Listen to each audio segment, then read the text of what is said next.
Charlie. Mark, 1 Charlie. Ladies and gentlemen, I'm full of optimism. Einstein's theory of relativity. We're still seeing it quite well through that haze. T-minus 37 seconds. The fight is growing E confident. equals MC. That all men are created equal. About the future innovations. And growing strength in the air. Tear down this wall. Something happening coming up on staging. This is Finding Your Frequency with your hosts, Jeff Spinard and Ryan Treasure. It's time to speak up, share your voice, and hear from the thought leaders.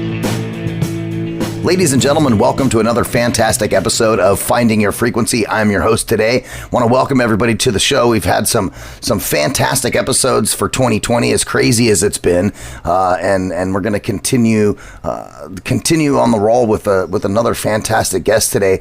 You know, it's interesting, kind of the path that people take in life, and why they do what they do. And so we're going to have a great conversation today with Evie Brooks. Evie Brooks is from Atlanta, Georgia, and Veracruz, Panama. She's an elite real estate investor, educator, keynote speaker, mentor, coach, entrepreneur, former advanced trainer of Rich Dad, Poor Dad, who now specializes in all things Panama, including real estate and organic, sustainable agricultural investments. So Evie, welcome to the show. Thank you for having me.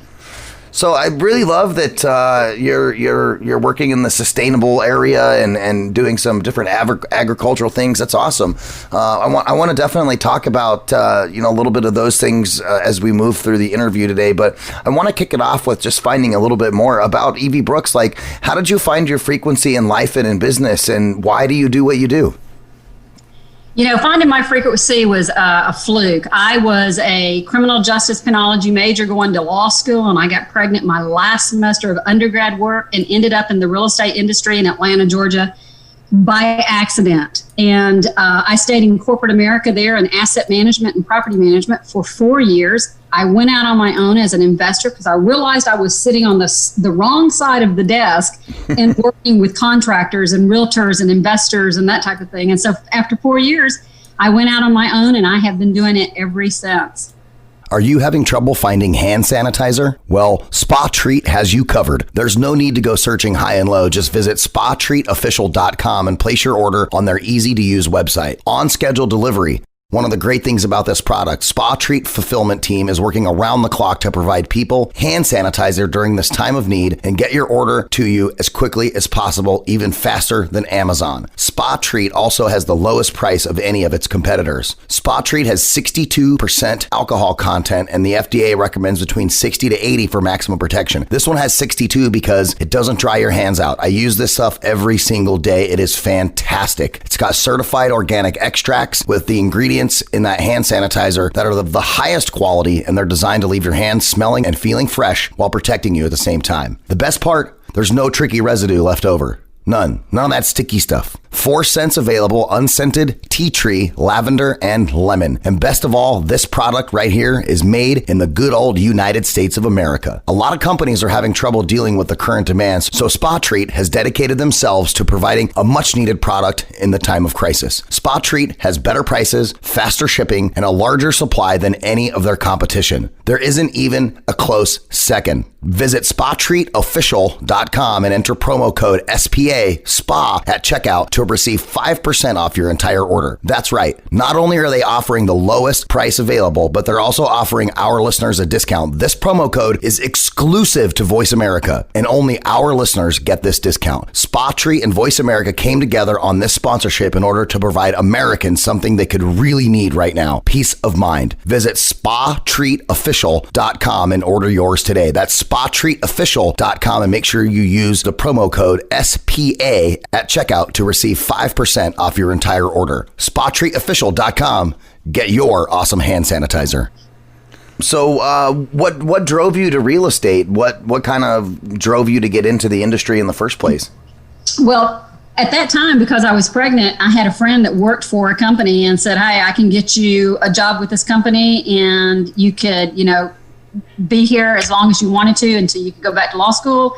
and have, insurance benefits, because I was going to law school. I wasn't planning on getting pregnant at that time. That's how I ended up in it, and I absolutely loved it. It was my calling that I did not realize was my calling, and now it just flows through my veins. That's awesome. So what are some fun real estate projects that you've worked stateside? Stateside, I've done projects all over the place. We've done things. I think some of my favorites would be up in the mountains of North Carolina and the Smoky Mountains, also out in the Balkan region of North Dakota, where the fracking is going on, and there's a need for housing out there. We did a large project out there. We're still in the midst of that project. We've done some historical restoration in Ogden, Utah. I've been all over the place. I've done everything from just typical fix and flips, single family, all the way to large multifamily 116 door projects. And so I've been all over the country, from out west in Utah and then up in the Midwest, North Dakota, Florida. Of course, I love the ocean and the water. We've done a lot in the Florida market as well. And then the mountains, and of course, Atlanta, the market that I'm from. I'm still very actively involved in that market as well. Oh, that's awesome. Yeah, I love Atlanta. I've been out there a couple of different times. I went out there, 2017 or 2018 for I'm trying to remember what the event was. It was a technology event, but I had never been to Atlanta until then, and I was pleasantly surprised at how awesome people were out in Atlanta, and the whole idea of Southern hospitality. I'm from the South, but I'm from the Southwest, so a little bit kind of a different culture. So it was super cool when I got out there to run into some folks and actually experience the true South. Absolutely. That Southern hospitality still exists. It's alive and well here in Georgia. Of course, there's a lot of implants in the Atlanta market. But when you get out to the rural areas, you're still going to find that true Georgia hospitality and a lot of true Georgia peaches, like myself. I don't know what it is, but everybody kept trying to give me sweet tea. Is that a thing? Sweet tea is a staple in your daily routine. I have sweet tea for breakfast, lunch, and dinner. So I love iced tea, but I never had sweet tea really before. It's not something that was really, my thing. And then I went to Atlanta, and I'm like, wow, there's something different. This sweet tea is different than the sweet tea I have in Phoenix. Definitely. I'll have to get with you after the session and find out what the secret sauce is.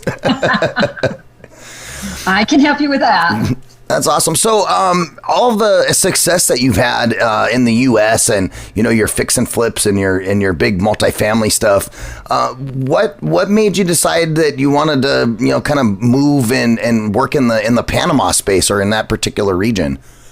Well, because when I started teaching with the Rich Dad organization back in 2003, I had the opportunity to go into the Latin American market as an elite educator for the Rich Dad, Poor Dad organization. And when I got down there, I just fell in love with it. And that was in Costa Rica, and that was 2003. And I started a big master plan community, a 700-acre master plan community, and then 2 more smaller projects in that marketplace. And they were just clicking along and doing incredibly well until 2008. And the market just blew up and crashed, as everybody knows. Well, the adjoining country of Panama just continued to click on through there and barely slow down, where Costa Rica came to a screeching halt because it is a tourism-only country. And Panama is not a tourism country.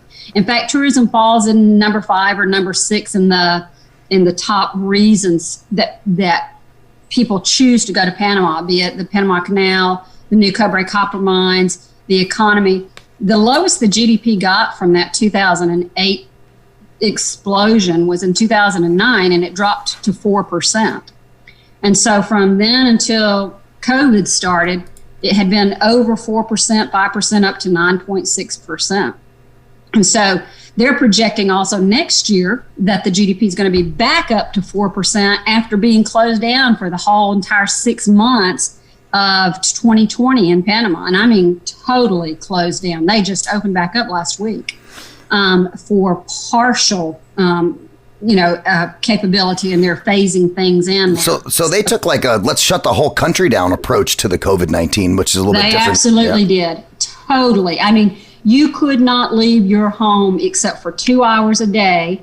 And those 2 hours were a specific 2 hours, and that was from the minute you left until the minute you got home. Women on Monday, Wednesday, and Friday, and men on Tuesday and Thursday. And that was it. Wow, that's crazy. I wonder, how do the people make a living if you can't leave? Or, I mean, I guess there's probably essential jobs that are, government jobs or city jobs, street cleanup, garbage, that kind of stuff, right? So those people were still allowed to do their thing, right? Well, for first few weeks, I don't know, maybe 5-6 weeks, nothing. Absolutely nothing. And then they started having some essential, very, very essential. And then, of course, a lot of the people's jobs could continue because of online. So that's another thing, so a large portion, it was the middle, lower income that didn't really have the ability. And, of course, the government was subsidizing for food, basically. But it was interesting. I got out 81 hours before they shut the airport down. And I was grateful that I did, because I would have been climbing the walls. You would have been stuck in Panama. I would have been stuck in Panama. Oh, that's insane. I mean, it wouldn't have probably been too bad getting stuck in Panama if everything wasn't shut down.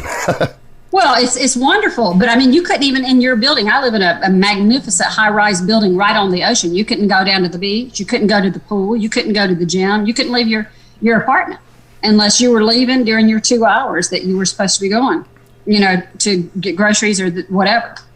It was wild. That seems really harsh as far as a lockdown, like to lock down everybody like that. I guess. Well, you have to understand, in Panama, over 80% of the population for the entire country is within a very small confined area inside the Panama Canal to the airport. And most everybody lives in high-rise buildings. Very, very, very few, percentage-wise, is single-family homes. And because you're all in those condominiums and those high-rises, the spread was far greater. And so they had to just manage this, and they've done a great job with that. They did have some challenges to start with, and the numbers just went through the roof. And so they had to really manage this cautiously to make sure that there was not a huge problem. But they have done a good job, and now projections for the future look very promising. So when are you going back? Well, they're opening up on October the 12th. So they say, as long as the number of beds in the hospital do not exceed 20%, as long as the ICU does not exceed 15%, and as long as there's no more than an X number of deaths between now and then. And once they open, they have not determined yet if they're going to be doing 14-day quarantine. For my business and for what I do, my clients are coming in to do VIP tours, to see Panama, to go to the farms, to go out and see the projects under construction. If they have to quarantine for 14 days, they're not coming. So we're kind of like teetering right now as to when are we actually going to be able to go. But if they say you can come, you do not have to quarantine for 14 days, then we'll be down there as soon as that is open for us. Wow, that's insane. I can't even fathom that. I guess I'm just so used to being in the United States with all the freedoms that we have that it's hard to fathom, some of those other countries and how they operate. Exactly. So let's talk a little bit about the agricultural stuff. So that's interesting that your clients come down, they fly down to Panama. You kind of give them a tour of like the sustainable agriculture stuff that you're working on. Kind of give me an idea of what you're showing your clients. Well, we have so much that we do in Panama with our clients. We have clients that's looking to become expats, clients that are looking to have part-time 6 months out of a year snowbird type of a retirement home or vacation home. We've got people that are looking to invest and diversify their portfolios and get their money out of their home country, not just the United States, but all over the country, all over the world. And now, especially since COVID has happened and so many governments are hurting financially, and they're already talking about 40%, 50% taxing the population, especially those that have, more resources. Every day I get calls from, South Africa, Cape Town, and from London, and from all over the world. People saying I've got to move my money out of my country, and so diversification is another real strong reason. But what we do is we focus on all of those. We focus on the agricultural, sustainable growth of produce and harvest. So it's just like we have always said, it's all things Panama. Anything anybody's wanting to accomplish, this is what we really focus on now. So what's the real reason for diversification into, that particular area? Like if you're in the U.S., so, let's say I own some real estate here in the United States and, I'm looking to do some different things. And why Panama? Like what's the draw for Panama versus, a whole bunch of other South American countries? First of all, is the economy, very strong economy, very strong GDP, opportunity, and the incentives that they offer. They're really catering to the expat to grow the economy and to bring investment dollars into the country.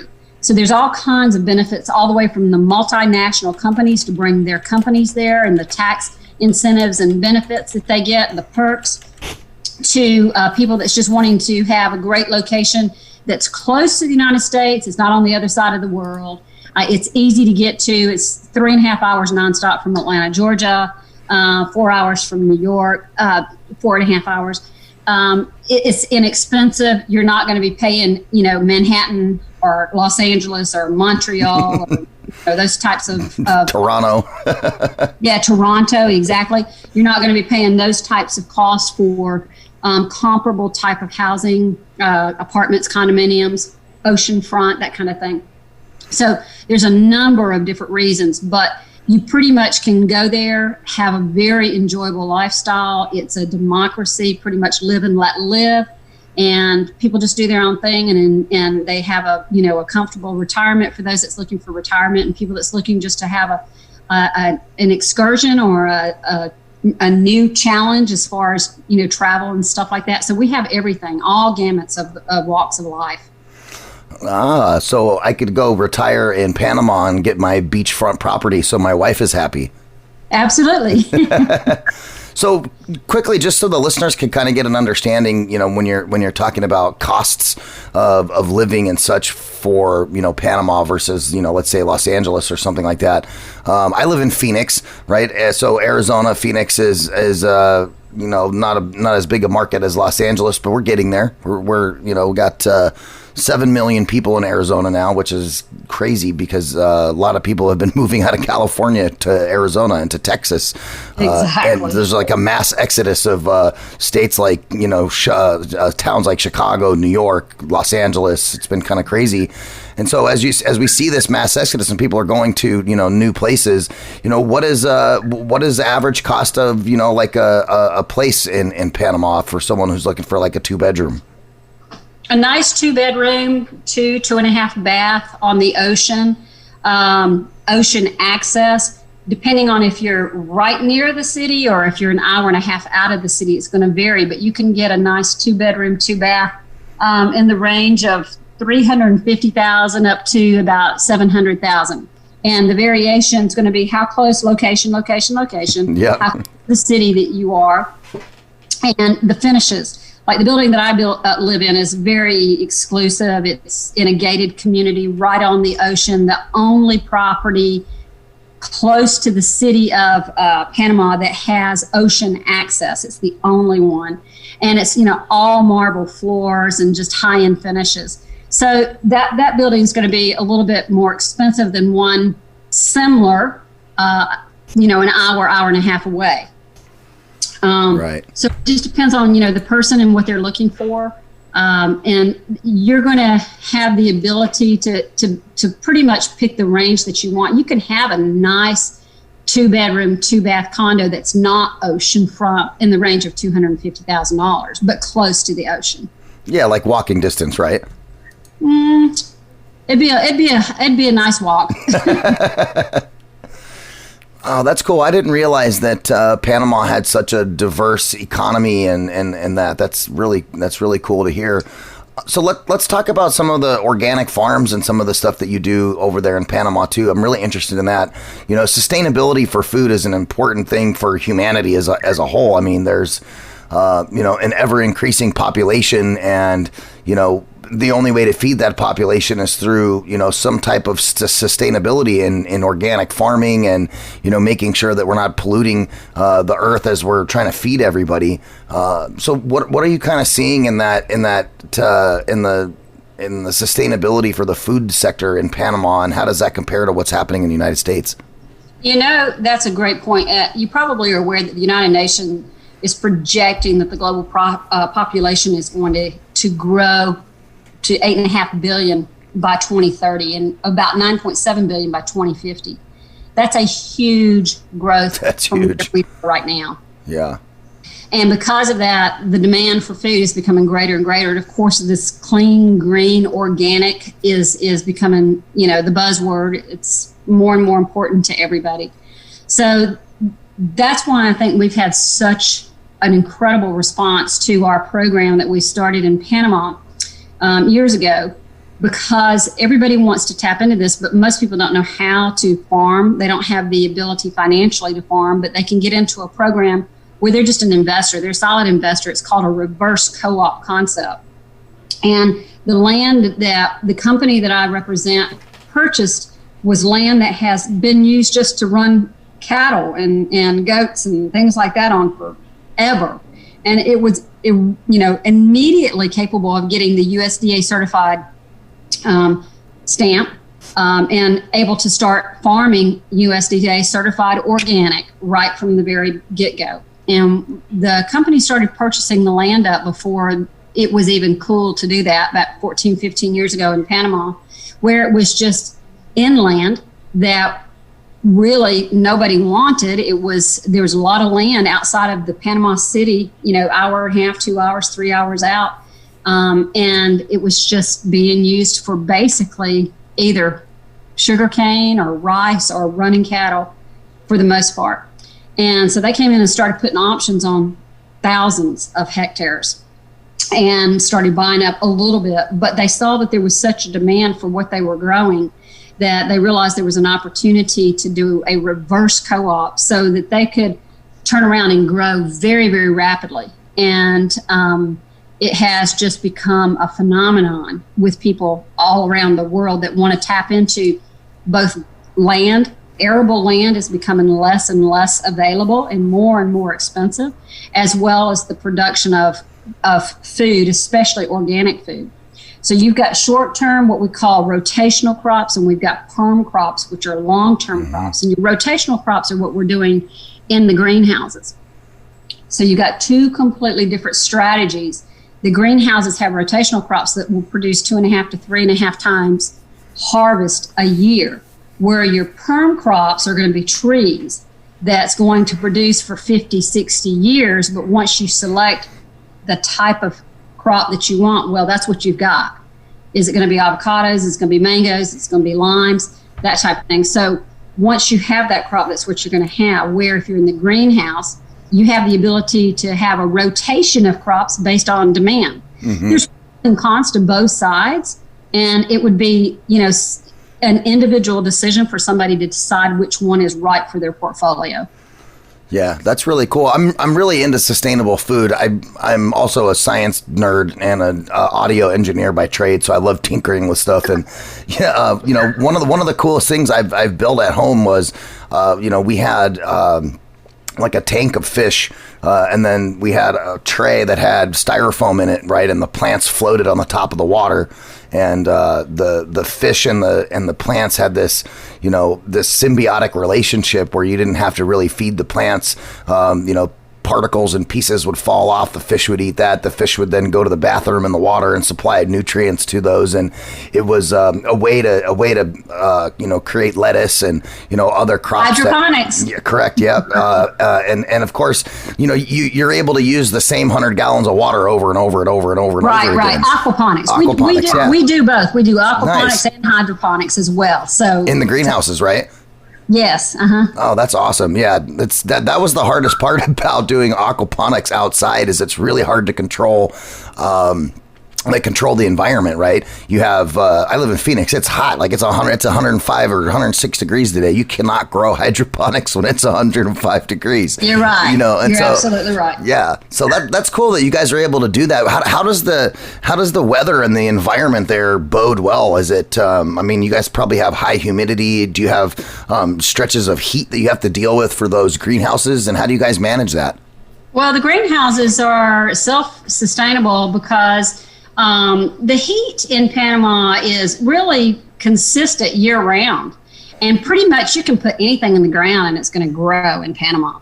But with the greenhouses, you're not even using the ground. You're using the hydroponics concept where you have just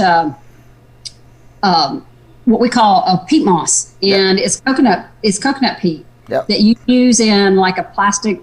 It's not PVC, but like a canvas type of a piping that you are using a drip irrigation, and you're feeding the minerals, the nutrients in the water exactly what it needs according to the printouts from the artificial intelligence, and watching everything from the computer. So every single individual plant has its own drip irrigation needle that is taking care of that individual plant. So you're getting a much higher production, much less water requirements, and you're feeding it only exactly what it needs. Yeah, So, you guys are probably able to really expand on the the fruits of the labor in that space too, because you're able to cultivate so much more because of using the technology and science. And I've read up about all of this stuff that it's so amazing what Microsoft has in their AI for farmers. My family's from Idaho and they farm potatoes, and that's what one of my cousin's job. That's what he does. Is he's a Microsoft certified technician, and they go through and do soil samples and put sensors in the ground and all that kind of stuff. And the sensors read out, what are the potassium levels, the nitrogen levels, all the different levels of nutrient that need to be there. And then, then they're amending what's in the soil using water to provide exactly what they need. And they've been able, and they're still doing stuff in the ground. It's potatoes, so you got to put them in the ground. Absolutely. But they quadrupled their harvest in a 1 year time by deploying the artificial intelligence sensors and all of those computer-based technologies for monitoring. So I can only imagine how effective it would be in a hydroponic scenario. Exactly. And when you have what we saw is we reduced the water usage by half and more than doubled our production. So it is just incredible. The amount of production, like you said, that you have, you can produce so much more. And then there's even ways to even take it up to a whole new level where you have rotational racks, if you will, that will go the height of the whole entire greenhouse, where you've got what you would typically do on the floor 2 or 3 times through the greenhouse now. So, there's just all kinds of new technology and things that have come up over the last 10 years that are continuing to be developed. It's going to produce more and more food in smaller and smaller spaces, which is, a requirement. It's going to have to be done. Hey everybody, I wanted to tell you about this great shaving product that I've been using lately. Not only is it awesome, it will save you money. Enough to buy 26 cups of coffee in New York City or 3 deep dish pizza dinners in Chicago. Harry's is an awesome product. It delivers high-quality razor blades as low as $2 each, a fraction of the price of leading brands, and saving you hundreds of dollars at the same time. I really like the way that Harry's works. It has a very close shave, it's got a great design for the handle, and also the scent of the shave gel is fantastic, and it leaves your skin nice and smooth. You can get a trial set delivered to your doorstep by going to harrys.com/frequency. Quality, durable blades at a fair price, just $2 a blade. They've cut out middlemen manufacturing blades in their German blade factory that's been honing precision blades for a century. I'm telling you, I use this product and it is absolutely amazing. Harry's has all your grooming needs covered in just one stop. You can get blades, hair care, shower products, all on harrys.com. And just like their blades, Harry is committed to providing premium products without breaking the bank. Again, visit harrys.com/frequency. I want to make sure that everybody gets the chance to go check it out. You can feel better too about the purchase because 1% of their proceeds are set aside for nonprofit organizations developed to helping provide access to better mental health care for men and veterans. How could you not get behind the veterans? So important nowadays. Listeners of the show can redeem their Harry's trial set at harrys.com/frequency. You'll get a weighted ergonomic handle for a firm grip, 5-blade razor with a lubricating strip and a trimmer blade. I use it every day. Rich lathering shave gel with aloe to keep your skin hydrated. And I'm telling you, when you get done shaving, your face will feel so smooth, it's amazing. You even get a travel blade cover to keep your razors dry and easy to grab on the go. So make sure you go to harrys.com/frequency to start shaving and saving today. So one of the things I was reading that a lot of the food that's in Panama is imported from other places. So if you have all these up and coming cool farms and things, is that food that's being generated sold right there in Panama, or is that exported? It is. Yeah, you're right. 85% of the food in Panama has to be imported in right now. There's just not enough farmers to produce the farm that's required. And when we talk about a reverse co-op, that's what we are saying, because typically this company was in Peru for, a decade or maybe 2 decades prior to coming to Panama, and they still are. And they have hundreds of thousands of acres of land there. And they were able to go in and just do a co-op. And a co-op is just where you go in and you get all the different small-time farmers together and you buy from them, and then you're the kind of the middleman or the broker, if you will, that's selling to the other countries, the Whole Foods and the Costco's and the H-E-B's and that stuff. So they already had all those relationships in place, but they came to Panama and there were no farmers. There were not enough farmers to be able to even put together a little tiny co-op. So that's why they had to start buying up land. And they thought, okay, well, if we start doing a reverse co-op where we sell the land out to our investors that know nothing about farming, but they want to be a farmer, then we rent or lease that land back to them and farm that land, then you've got a winning proposition. And that's exactly what they've done. And it's just been an incredible concept. Well, and it helps the country of Panama too, because I would imagine if 85% of your food is imported, if you're able to create organic fruit and vegetables locally, then probably the prices will probably come down for those because you're not importing them too. Well, that's true. You have that situation going on. So you're not having to import a lot of stuff that otherwise would have to be imported, especially the stuff that we're growing. And then also the goal with the companies that we're working with are that in 7 to 8 years that the production will be substantial enough that they can start actually exporting outside of Panama, and we'll be able to provide what's needed in Panama and then be able to have access to export outside of Panama. Wow, that's super cool. So in the reverse co-op idea, it's, basically I could say, okay, I have $100,000 or something that I want to invest. And then that investment goes into the reverse co-op. And then what are like some of your average returns for some of those investors that are putting in money for the farming farming portfolios? Well, it depends on the type of product that you're in, and there's different programs where you can actually own the land and get titled land, or you don't own the land and you're a member of the greenhouse. You own a portion of the greenhouse equipment on a prorated basis. And then you can also purchase a portion of the greenhouse on a larger scale with a larger investment where you own the land and that portion of the greenhouse, a quarter or half, or even a whole greenhouse. So I want a greenhouse in Panama. That sounds amazing. Well, one greenhouse in Panama is going to cost you just a little under $1.5 million. But the IRR, the internal rate of return that you're going to see on these projects, are going to be somewhere in the neighborhood of 13 to 17%. And how long does it take one of those to get? How long does it take one of those to get operational to start having a return on the investment?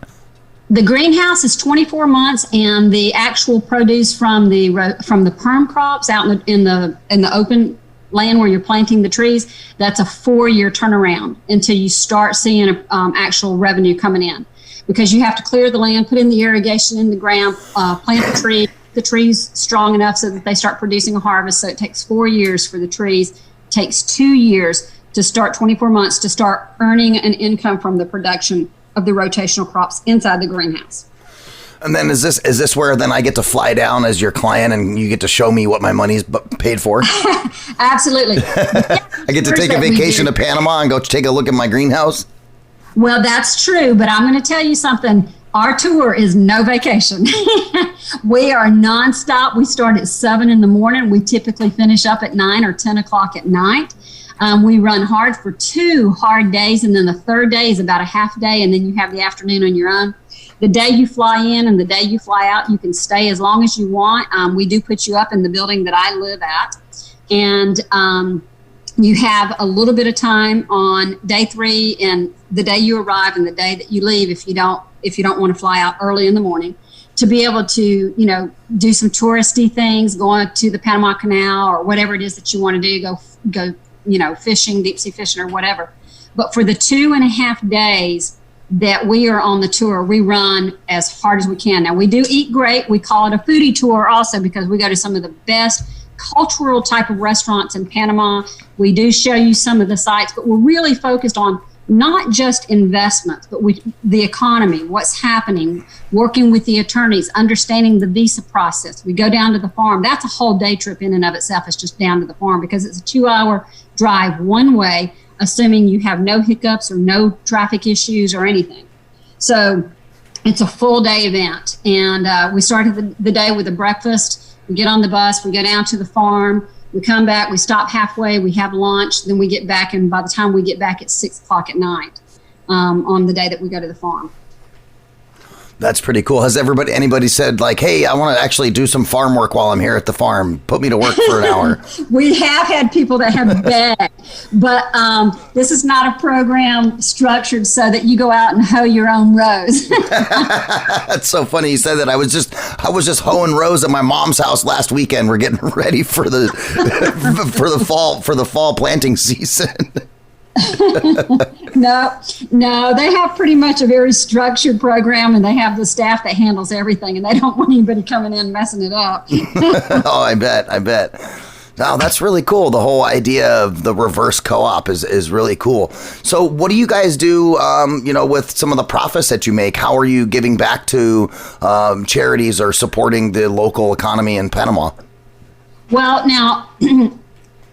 Okay, you got two different things. I've got my company, and we have a lot of different things that we're involved with as far as giving back. But the farming companies themselves, they actually really focus on their communities where the farms are actually located.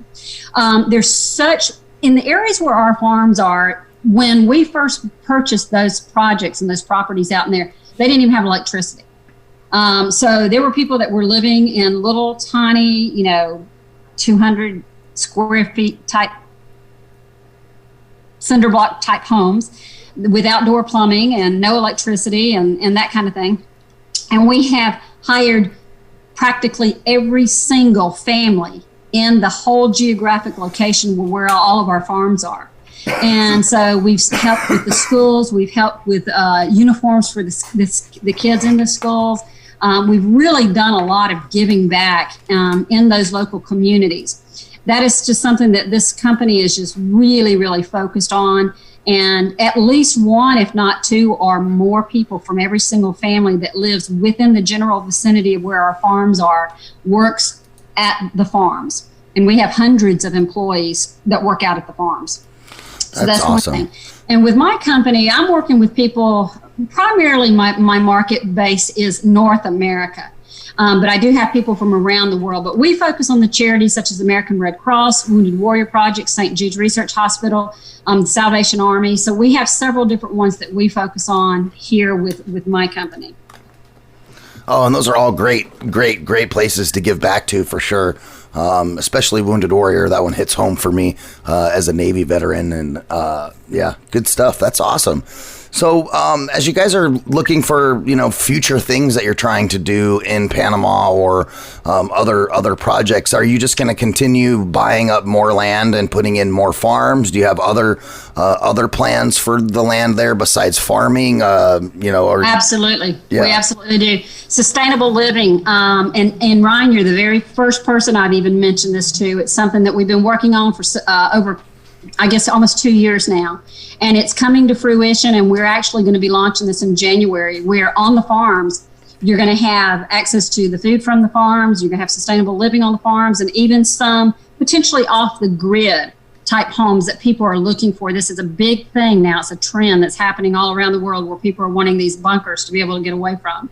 And in fact, I just got the first drawing this afternoon of what this first neighborhood is going to actually be like. And there's going to be an equestrian center, and you're going to have your own within this whole structure. You're going to have ownership of some of the produce farming as part of the investment into the homes. And so that's a new thing. We're going to also be launching a new product, a new fruit here in the next 30 days. I can't say yet what it is because we haven't made that announcement, but that's coming as well. So we're always expanding. We're always looking at ways to entice and bring in more potential investors that's wanting to diversify their investments and get outside of their home country and or get into the sustainable food market.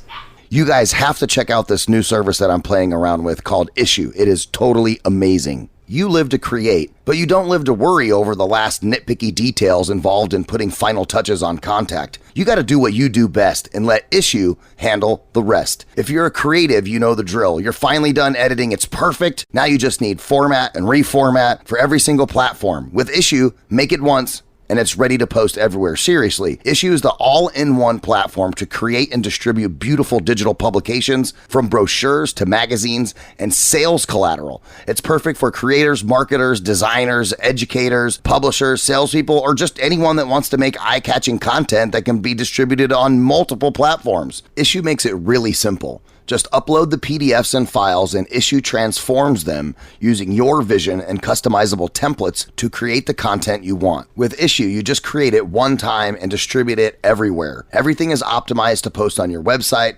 social platforms like Instagram and Facebook. They can even help you make animated Instagram stories. And the best part about it, it is free. F-R-E-E free. That's right, it's free to get started with Issue. So go to issue.info/frequency to sign up for your free account. That's ISSUU.info/frequency to sign up and let them know that you heard about it from this show, Finding Your Frequency. Remember, that's .info, not .com, .info. So go to ISSUU.info/frequency and get your free account today. Well, that's quite awesome, all the different things that you guys have going on in the Panama area, and this sounds so interesting. You know, you mentioned a drawing of a bunker, and I'm like, I want a bunker in Panama. You know, so I want a bunker, I want some beachfront property, I want a greenhouse. I guess I'd just move there, and I could probably get a job being a farmer, right? Depends on how much experience you have. Well, like I said, my family's been farming. My family's been farming for generations. I'm like one of the first ones who didn't go down the road of some equestrian something or doing farming. My mom moved to Phoenix back in the 70s, and so since I left the area, I'm not doing that. But I've been, we farm. So my mom has 5 acres, and so that's my job 2 or 3 times a year. Is I get to go till up the soil and hoe my rows and do all that. Cause my mom's 72 years old. She'll be 72, and so can't have mom out there hoeing her own rows. Absolutely. Well, you could do your own radio program from Panama, so you could pretty much be as flexible as you want to be. We'll create a radio program for you guys, and I'll host it for you. That sounds like a great idea. So where do people learn more about the opportunities and possibly working with you? Where do they find you? Well, it's very simple. If you'll just go to Evie Brooks Panama, and my name is E as in Edward, V as in Victor, I-E, Brooks, with an S, Panama.com. We have a little short 11-minute video, and we've got 2 incredible educational offers, including a huge discount off of our VIP tour, as well as an hour consultation with me, which I do mentor and I do charge for that. But this is a free offer. Go watch that video, 11 minutes. You'll learn a lot more about Panama, what's happening in Panama in a very short period of time. And then what we do is we look at, when we have these calls, the 1 hour consultation is broken into 2 calls, 1 30-minute, so we can kind of see what you're wanting to do, what your goals are, what your portfolio looks like. And then we'll talk about some different concepts and ideas, and then we'll get back together again within a week, and we'll have the second 30-minute call. So that's a great place to start. Just go to eviebrookspanama.com, and when you go there, we'll be in communication with you and set up a time to be able to start your consultation. Oh, that's awesome. Well, I want to thank you so much for being on the show today. It's been quite a lively conversation, and I really love what you guys are doing in Panama, and, the idea of sustainable agriculture and, providing jobs to a community and, really bolstering that economy in your own way, but then, allowing, people outside of the country to be able to get in on that so they can make a few dollars, but at the same time they're making a few dollars, they're helping out the local economy and the local community. It's like a win-win for everybody. I don't see how any investor today would not want to get in on that opportunity. It is absolutely a win-win for everybody. And Ryan, we'd love to have you. Why don't you come down and visit us? We'd love to host you. Yeah, I'll just have Robert bring me down there when I see him next time. All right, that sounds like a plan. He comes to he used to come to our studio like once a month until the COVID thing happened. He was a guest on a show. You know, he lives in Scottsdale, so whenever he was in town, he'd just come down to the studio and do the interviews. And so him and I constantly joking around with each other when I get to see him. Well, he's done a great thing for so many people around the world. I'll tell you that. Everybody I run into is like, you know, they've either read the book or they've been in some of his training classes or some of his podcasts. And he's brought so much knowledge to so many people. Yeah, I learned so much stuff from that guy every time he comes to the studio. And what I really like about him is the fact that he's so open and you know, approachable, you know. Absolutely. With all the different things and success that he's had, you know, and him coming into the radio studio and like I can say, hey, you know, I got a question. I'm trying to do this and I got like, you know, $10,000 and I'm trying to decide what I should do. Do I do this or do I do that? And then he usually slaps me with something I never even thought about. Yeah. Well, that's awesome. Evie Brooks, thank you so much for being on. You guys, make sure you go check out the website, EvieBrooksPanama.com, EvieBrookspanama.com. I want to thank all the listeners for tuning into this special episode. And make sure you guys give us a nice rating, 5 stars, because we deserve it. It's way better than 4. And I think Evie and I did a great job on the interview, so we definitely deserve the 5 stars. You guys, when you're listening to the show, too, if you have any comments, questions, you have somebody you want me to interview, some topics you want me to cover, please send us an email, info@voiceamerica.com, or you can also visit the website, findingyourfrequency.net, find out more about the show. Thank you guys again for tuning in to this special episode of Finding Your Frequency. I'm Ryan Treasure, and we'll see you next time right here on Finding Your Frequency on the Voice America Talk Radio Network.